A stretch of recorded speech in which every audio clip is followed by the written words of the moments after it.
não é o ChatGPT.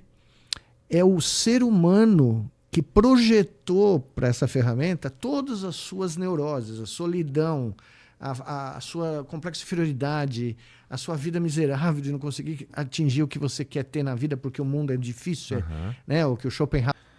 Fala pessoal, bem-vindos ao nosso canal, sou o professor João. No vídeo de hoje nós vamos reagir aí ao corte do TalkFlow, entrevistando o professor Dr. Miguel Nicoleles, um grande cientista aí de qual sou fã. Ele faz abordagens sobre diversos temas, mas principalmente sobre o uso da inteligência artificial, tá?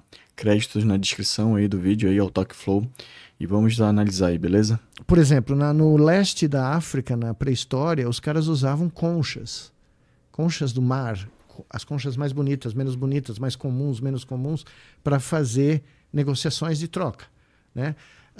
O sal era usado no Império Romano, né? Então, aqui era os astecas, os incas, usavam sementes de cacau, né? Então, esse era o primeiro dinheiro, era o que era valioso, né? Valioso mesmo, o troço tinha valor mesmo. Valor tangível, Isso. né? Sal, se você não comer sal, você morre, né? Então, a semente de cacau era algo importante para os incas e para os astecas. Aí você começa a evoluir, você vai para os metais, né? De repente o metal, carregar uma barra de ouro é pesado, é perigoso, pode ser roubado muito facilmente, né? Pode ser emboscado. Então, um louco, o rei da Lídia, que era um lugarzinho merreca do lado da Pérsia, Cressus, inventou a moeda. Ele resolveu que ele podia pôr um pedacinho de ouro, um pouquinho de ouro misturado com prata, pôr o emblema dele e isso tinha um valor. Ele conferiu o valor do poder real para um pedaço de metal carregável, fácil de transportar. E aí foi evoluindo, né? Foi evoluindo para o papel, cartão de crédito. Quem inventou, já contei aqui, foi o Kublai Khan, o neto do Gengis Khan, que deu um cartão de ouro para o Marco Polo viajar pela China, tinha que pagar pela comida ali, punha uma tintazinha, batia o selo no papel, mandava lá para Pequim, o imperador pagava. E hoje nós estamos chegando num dinheiro que não existe. Não, tu pulou o cheque, pô. Tem o cheque. Tem o cheque borracha, que era esse era importante. Bate e volta. Bate e volta. Aqui a geração de atual não conheceu a hiperinflação brasileira, né? Eu pegava meu salário da USP, recebia no dia 5, eu ia no supermercado comprar por um mês inteiro. Porque se eu chegasse no final do mês, era 25% a mais, 30%, sei lá. Esse é o grande Sarney. Eu lembro da minha mãe, de eu ter que, vai no mercado agora. E aí tu chegava lá no mercado, tinha que pegar, tava o cara remarcando as coisas, tu pegava da frente antes dele remarcar. Isso, antes do cara vir com a maquininha. Isso. O cara da maquininha era o terror do supermercado, né? Porque mudava o preço na sua visita. Isso. Né? Nos Estados Unidos eles estão fazendo algo melhor agora. Como a inflação está crescendo, você vai na estante lá no supermercado, você vê um valor, opa, aí você pega o barato, chega no caixa registrador, é outro. Eles te enganam na prateleira. Tá? Que merda. Eles dizem que tem desconto, só que ele chega lá, o cara fala, não, o desconto acabou, e você está com um monte de gente na fila, você não vai. Só resolve ali. Não vai, né? Então, enfim. Então, nós passamos pelo papel, passamos pelo cartão de crédito, passamos pelo papagaio, né? Que também era um grande instrumento da vida nacional aqui, e nós chegamos em algo que está na nuvem, digital. Por isso que se acabar o mundo digital de um dia para o outro, e pode acontecer, eu conto no livro como pode acontecer, todos nós seremos igualmente pobres. É verdade. Tudo aquilo que o Lenin, o Marx, o Mao não conseguiram fazer, um evento cósmico é capaz de fazer por eles, né? No sentido que todos nós... o Bill Gates, eu e você vamos ter a mesma quantidade de dinheiro, zero. Porque, né, eu não carrego dinheiro há anos. Né? Na China você não paga mais nada, nem com cartão de crédito. É o Pix nacional deles lá, é o Alipay, entendeu? Até o mendigo que pede dinheiro tem um QR Code para você dar dinheiro para ele pela janela do carro, né? Então, que momento para estar vivo. Tudo que é tangível, tudo que foi tangível na existência da civilização humana está ficando obsoleto? Eu não diria obsoleto, ele está sendo transformado num commodity virtual. Entendi. Até a nossa vida, né? Nós vamos ver gerações futuras onde nós já vamos ter ido, mas se eles quiserem recriar a nossa existência, eles vão criar um avatar virtual com a nossa voz, parecendo conosco e as pessoas vão achar que nós estamos por aqui ainda, né? Assustador demais, cara. E assim, toda vez que eu paro pra pensar em para onde a gente tá indo, eu fico meio assustado mesmo. Assim, e eu vejo também, não é que o ChatGPT é absolutamente inútil. Eu uso pra gente, pra fazer pesquisa, pra estudar e tudo mais. A questão que eu vejo é que tem uma galera que não... Antes a gente usava a Barça pra pesquisar as coisas. Grande Barça. Depois... Enciclopédia Britânica. Eu tinha. Minha mãe acabou comprando uma Barça de um cara que enchia o saco pra comprar. Que vinha na sua casa. Isso, ia lá em casa, lá encheu o saco, isso aqui. E aí quando eu tinha que fazer um trabalho de escola... Você sabe que daí que vem a expressão pé na porta? Ah, é?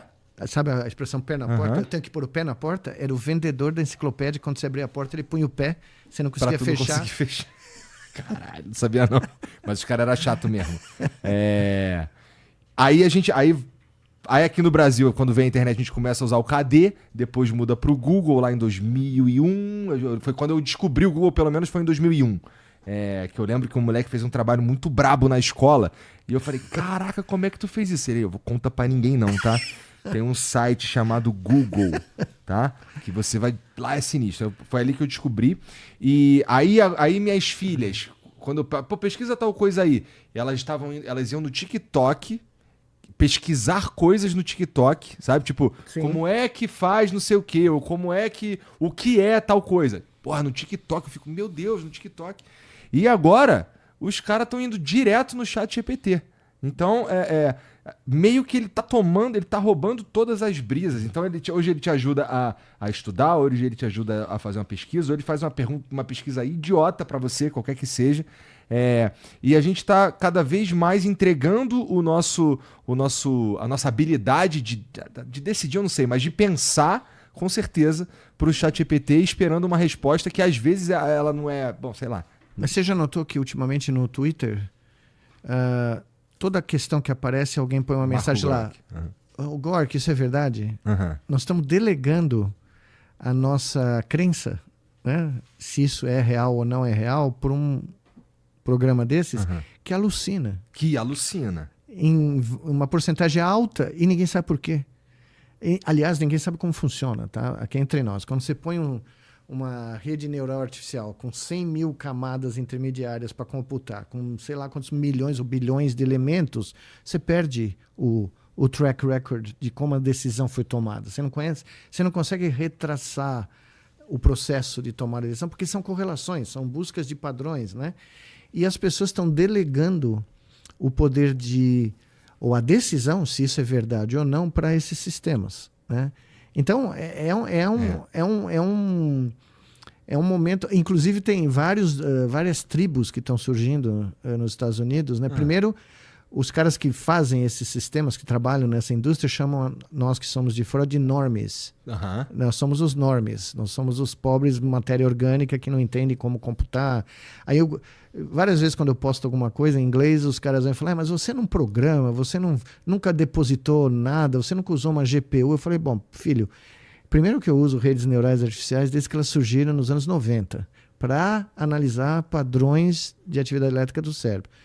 Segundo, que eu não preciso usar uma ferramenta para entender como a ferramenta funciona, se ela serve ou não serve para alguma coisa. Eu não preciso ser um programador. Mas agora eles começaram a dividir entre geração Google e geração ChatGPT.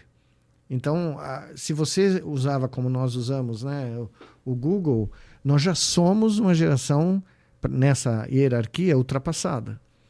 Porque, segundo eles, nós vamos envelhecer e vamos só achar que era o Google que resolvia os nossos problemas, mas nós nunca vamos nos converter, né, para os iluminados que vivem às custas do ChatGPT, né?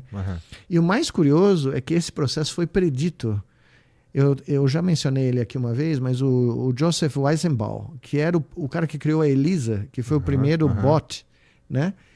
O livro, se vocês lerem o livro dele... Que é década de 70, Elisa? 60, meio de 60. Tá.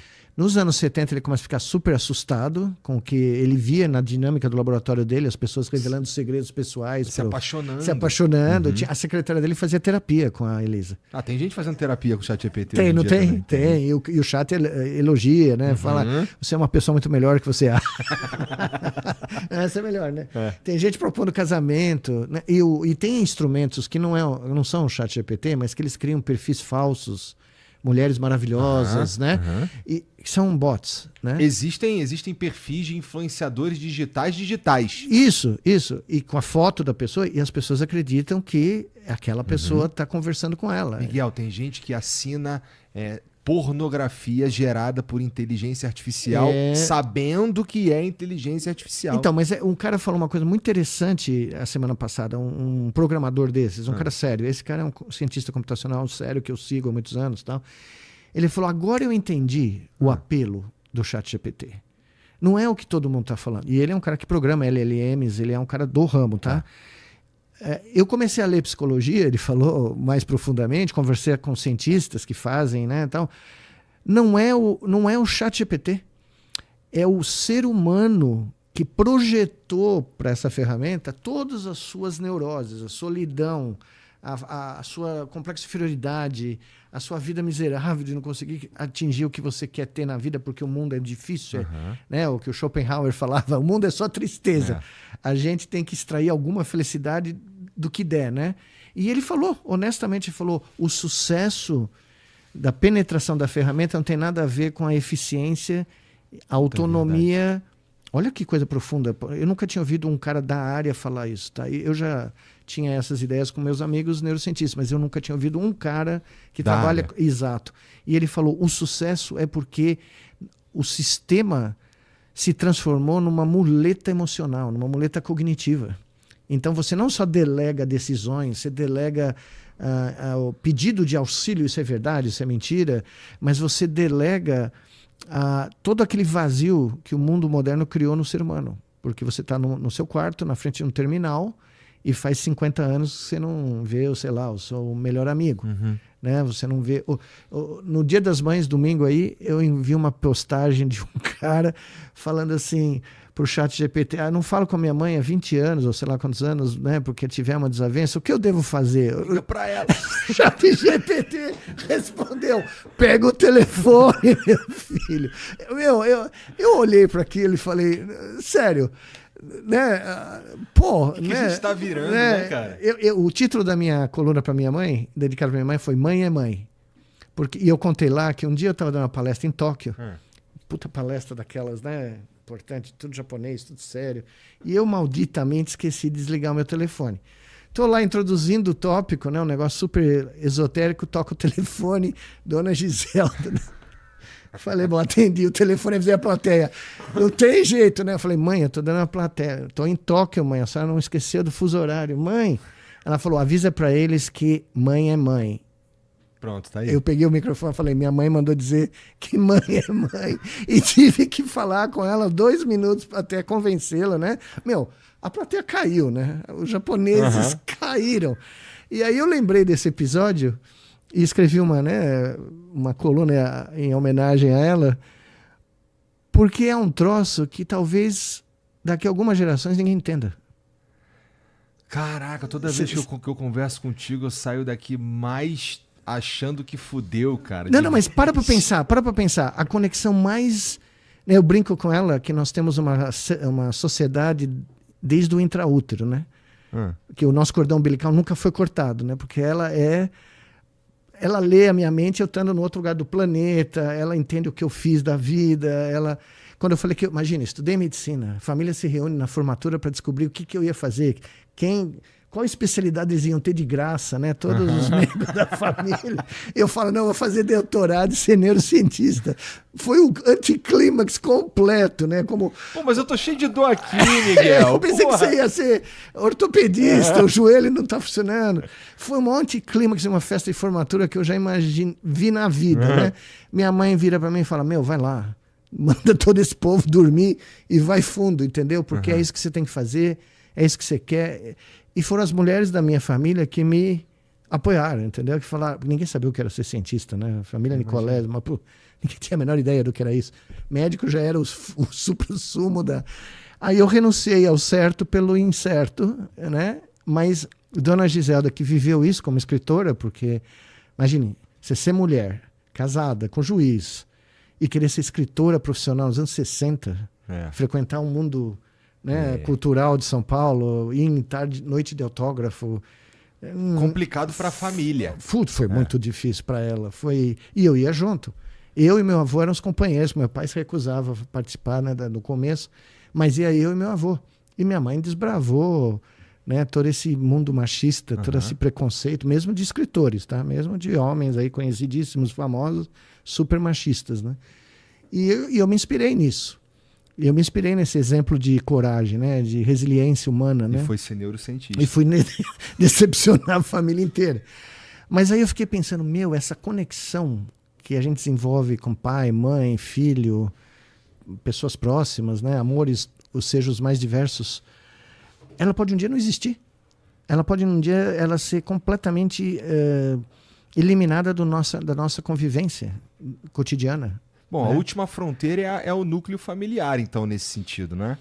Que tá, né, convenhamos, né, tá sendo bombardeado em todas as direções, né? É só você ver a loucura do nosso querido Elon Musk, né, que tem... Pessoal, é sempre muito bom ouvir a fala do Miguel Nicolés, né? Aí é legal demais ver como ele interpreta as coisas mais simples da vida com um olhar científico. E aí ele faz abordagem de diversos temas sobre o uso das IAs, como é que tem sido o Grok lá no Twitter, né, que as pessoas estão perdendo essa capacidade cognitiva. O que ele quer dizer com isso? Ele está dizendo que a gente está perdendo a capacidade de raciocínio, de querer buscar informação e perguntar para a IA, né? Não é só sobre a questão da informação, mas é como tu busca. E aí, para quem tem o processo, que viveu o processo da leitura, da busca do conhecimento, eu que vivi também muito a questão da Barça, que li muito da Barça do meu tio que tinha, minha tia tinha. Eu era apaixonado por fazer essa leitura da Barça, que eu não tinha na minha casa. E eu tive essa oportunidade de procurar no livro. Tem muita diferença para o uso da inteligência artificial. A gente não consegue estabelecer as conexões que são feitas a partir de uma leitura mais aprofundada. E nosso cérebro tem essa capacidade plástica de aprendizado. Isso foi um exemplo que o Miguel Nicolés deu aí. E a questão também do sentimento das pessoas cada vez estarem, né, com um vazio e buscar isso na internet ou na inteligência artificial no uso do ChatGPT. Não é que o ChatGPT seja ruim, é uma ferramenta que nos auxilia. Eu faço uso do ChatGPT para buscar um roteiro de um vídeo ou uma capa, né, de vídeo do YouTube, do Shorts e de outras plataformas. Ou seja, é uma ferramenta que nos ajuda, que se você utilizar da forma correta, ela é benéfica. Mas a partir do momento que tu delega algo emocional para ela, tu está perdendo. A verdade é essa.